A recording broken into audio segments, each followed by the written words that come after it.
we will suffer more than twice the rest of the world, according to the Asian Development Bank. Our region of Southeast Asia is one of the most vulnerable regions to climate change because we have a high economic activity along our long coastlines. Imagine if those coastlines disappear because climate change, global warming will cause the polar ice caps in the North Pole in Antarctica to melt, and the water will rise in the ocean, and our coasts on which we rely so much for the livelihood of our people will disappear. Also, we depend heavily on agriculture, forestry, and other natural resources. And with climate change and global warming comes all these aberrations in the typhoons getting more frequent, getting stronger, and therefore that will also impact on us. As I said earlier, we produce only 1/3 of 1% of the global greenhouse gases, much lower in per capita terms than those of industrialized nations. But from rising tides, as I mentioned, to changing weather, and even to deforestation and the pollution of the air, sea, and land, to us, the challenges of climate change are great. We are 7,000 islands. And for us, when the seas rise due to global warming, that's a whole new meaning.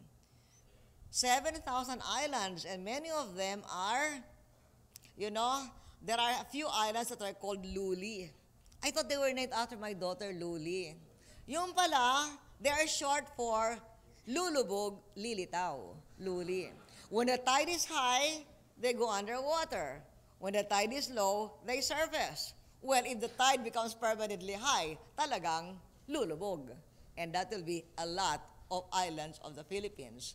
In fact, they have a saying, with climate change and global warming, Florida may lose some coastline, but some of us may lose a nation.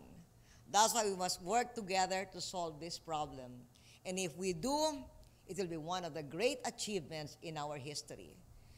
Whoever is at fault, we're saying we are not at fault, but every nation, developing or developed, must assume the mantle of leadership and work to address the challenge of climate change. On the part of the Philippines, we have begun the Green Philippines Plan. This is a blueprint for mapping our environment and economic policies that will allow for sustainable development that doesn't fall on the backs of the poor or erode our environment. Yes, there is a cost to make the Green Philippines come to life. For instance, a factory will have to spend extra money for treating its water. That's extra cost. There is a cost to making the Green Philippines come to life, but the cost is greater without the plan and the investment in our people and the environment. Because what happens when we spoil the environment, the cost may not be so much for one factory or maybe for one town, but it will be very large for the country as a whole in terms of lower production of agriculture, fisheries being lower in output because of the rising tides, health being bad because of the pollution.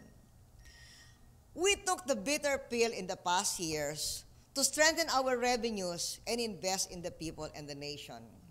And we enhanced tax revenues by 291 billion pesos more between November 2005 and December 2008. Kauban si Y. Corat kaniadto when he was already a congressman during the time of our difficult tax reforms.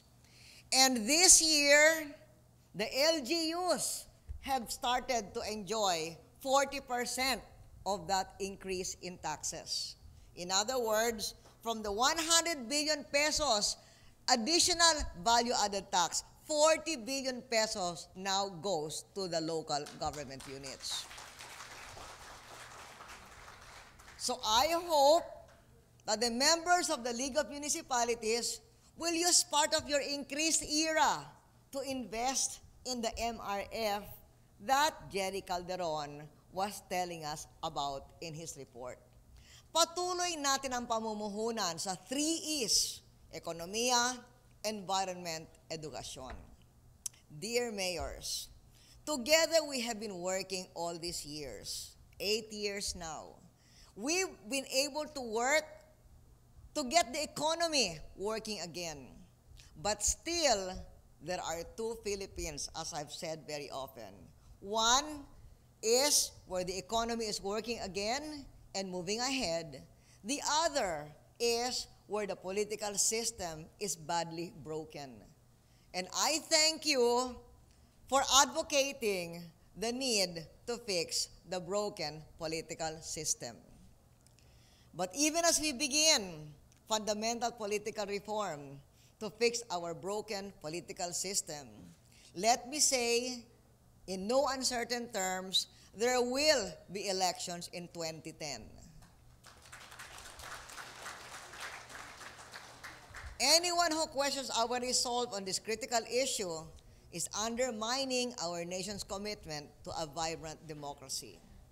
And let me take this opportunity to congratulate the COMELEC for putting the finishing touches to put in place the automation of next year's polls. And I call on all of you, dear mayors, not only to put up your MRFs in your barangays, but to support the COMELEC in making the first ever nationwide automated elections in our country a success. These elections will send a signal that our democracy remains strong, viable, and stable. So much depends on our local government units. The future of our country, because of sustainable development and concern for the environment, the future of the political stability of our country as well. So to all of you, congratulations, daghan salamat, mabuhi kitang tanan. Thank you.